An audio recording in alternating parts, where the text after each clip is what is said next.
Do you remember Skye Sweetnam? If not, no need to worry. Today, we'll be talking about this emerging artist who was compared to that of Avril Lavigne, both debuting in the early 2000s with punk rocker sounds and being dubbed anti-Britneys, more or less. Skye's solo career was pretty short-lived, putting out only 2 albums, entitled Noise from the Basement and Sound Soldier. She'd eventually go on to be part of the alternative punk metal band Sumo Cyco, but we'll get to that a bit later on. Who was Skye Sweetnam, and why did she pop up just to disappear so suddenly? If you remember her, let me know in the comments and tell me what song from hers is your favorite. Mine is probably Unpredictable. As a final note, since this was the early 2000s and she didn't leave a huge mark as Skye Sweetnam, information, tangible resources, and videos are rather limited, non-existent, or in very poor quality, so let's keep that in mind. Now, let's talk about Skye Sweetnam right here on Pop Dissected.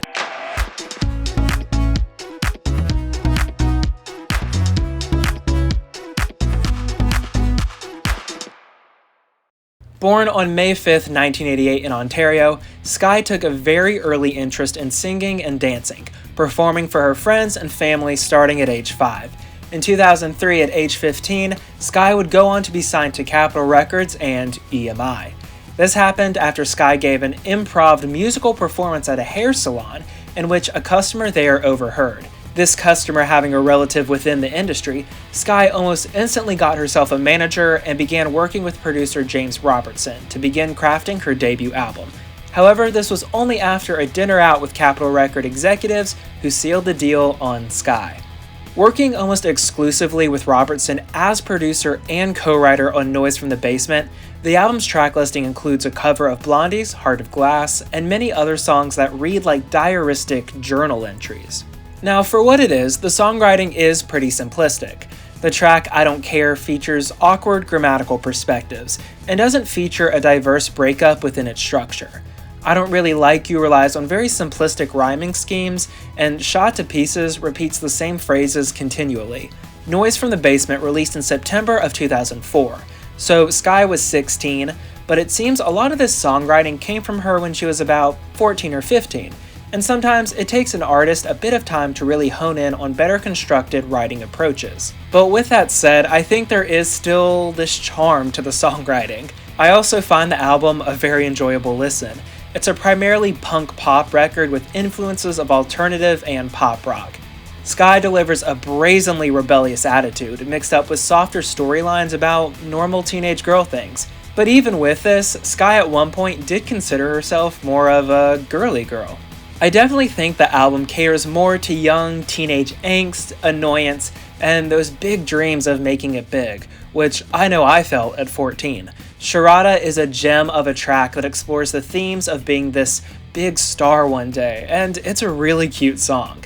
One attribute I like is Skye went ahead of the curve with one of her songs, Hypocrite, in which she employs almost self-deprecating humor to label herself all these things, such as in Avril Lavigne.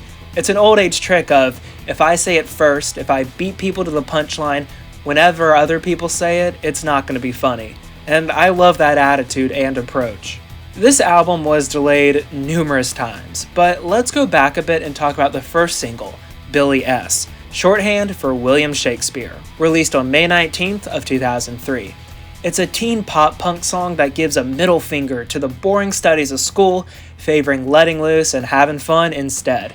Featured on the soundtrack for the film How to Deal, the track's music video would have regular showings on the Canadian television networks Munch Music, which more or less served as a Canadian version of MTV, how it used to be back in the 1980s when it actually played music videos, and YTV, a channel targeted towards youth and preteens. The track didn't make much noise globally, but managed to find itself on the ultra-tip Flanders chart in Belgium, which is a bubbling under the Hot 100 equivalent, except its positions below number 50. We saw it reach 15 on the Canadian singles chart and 92 in France. This would be only one of 2 singles Skye Sweetnam would put out that would actually chart. After this, Skye would spend the summer of 2003 on the American Camplified Tour, before opening for Britney Spears on her Onyx Hotel tour throughout the spring of 2004 before the show was canceled due to Britney's left knee injury. Skye was definitely disappointed, as she loved the element of being this upcoming artist who would hopefully surprise people, opening for someone like Britney. And the cancellation of this tour, without a doubt, likely hurt Skye's exposure. Her second single, Tangled Up in Me, which for some reason is considered as the first single by some, was released in June of 2004. That is a whole year between singles. Right off the bat, we can assume something was probably going on behind the scenes. So any behind the scenes speculation is just that. I don't have insight into Capital, and I don't personally know Skye Sweetnam. I think with some people considering the first single to actually be Tangled Up in Me, more or less means that this era really began in 2004, and perhaps looking at Billy S, that's more or less of a promo single. A lot of people use promo, lead, first single all very interchangeably, but I'm not entirely sure with the approach taken here. Tangled Up in Me saw traction only in the United States and Italy, but still fared well, also getting the Much Music Network rotation and being featured in the MTV show Laguna Beach, The Real, Orange County. The final single, Number 1, released in December of 2004, peaking at 22 on Much Music Top 30 Countdown of 2005. Also, a reworked version of the track was utilized in commercials for the Women's National Basketball Association. Now, the album itself was conceived for a late 2003 release. I couldn't find a reason why it was delayed until April of 2004, then May, then given an August 10th, 2004 release date, before its actual September release. Important to note, leading to the album's official release, Skye did pretty involved promotion with Rolling Stone, Teen Vogue, Teen People, The Tonight Show with Jay Leno, and live sessions at AOL. So what flubbed this album release? It seems like the era actually begins in 2004. Well, Avril Lavigne had put out 2 albums already, and being a Canadian pop-punk influenced artist herself, Skye had competition. This is just a fact of the matter when you're competing with a similar style, visual, aesthetic, sound, or what have you. There's just that natural competition. And that's not to indicate there's an actual rivalry between the 2 artists, but perhaps the labels. It could be possible that Avril's label wanted there to be only one Avril Lavigne, and Skye Sweetnam more or less resembled Avril Lavigne in a lot of ways. It could be that Capitol wasn't too invested, shocker, or they didn't know how to properly push her once Avril Lavigne blew up. These careers were running parallel to each other. I find Skye's work to be a bit more self-aware and at heart pop-leaning comparative to Avril. However, the industry should have allowed this trend or new change to be marketable to more than one artist, since we're seeing a big resurgence of this type of music currently. Perhaps Avril was just the only one who could be doing what she was doing, and maybe Capitol panicked when Avril blew up so immensely, and they weren't sure how they were going to push Skye to where they felt she should be or needed to be. Like I said, both of these artists' careers were beginning simultaneously, and Avril was just ahead of the curve. And for the last time, I don't have insight into Avril's life, Skye Sweetnam's life, Capitol, any of these labels. This is just kind of a rough speculation, but I do think there may be some plausibility to it. Before the release of Noise from the Basement, the promotion was good, but there was just so much dead space in this rollout, it harmed it. The album had the staggered and limited release, which at first I found odd, but I think may have been smart due to Skye's limited exposure. It found positions on 2 US charts and in Japan. Oddly enough, it didn't seem to chart in Canada at all. After touring with Ryan Cabrera at the end of 2004, we get the second and final album of Skye's, Sound Soldier, in October of 2007. Now, as I stated, information is sparse, especially for this record. I know we've brought up Avril Lavigne a lot, and she's not really the focus of this, but Sound Soldier was produced with The Matrix, who worked formerly with Avril. And at this point, Avril was embracing a more feminine style and appearance, which was comparative to Skye's existing brand already. Remember what I said about Skye feeling she was more of a girly girl? Yeah. This is kind of this odd case of wrong place, wrong timing, and these comparisons.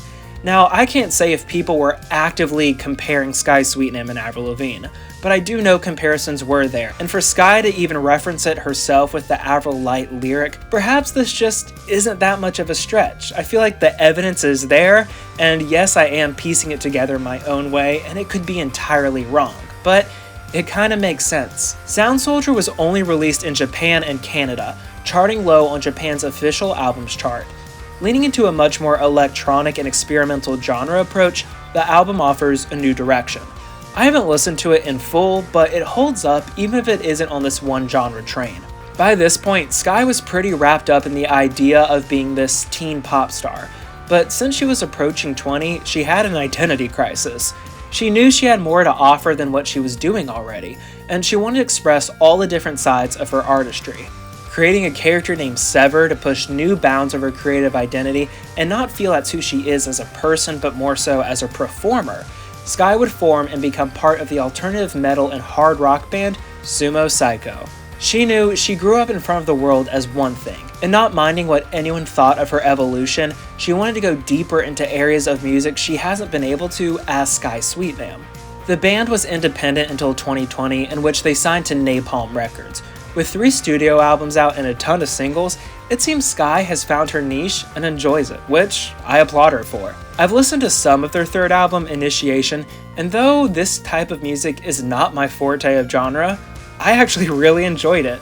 Through it all, Skye Sweetnam emerged as a pop-punk teen who grew up in stardom, but didn't quite meet the heights she could have, which is perfectly okay. She found a new wave of creativity and voice with her band, and most recently, Sumo Cyco is on tour until September, so be sure to grab a ticket if you're interested. Do you remember the early days of Skye Sweetnam, and have you followed her throughout her career?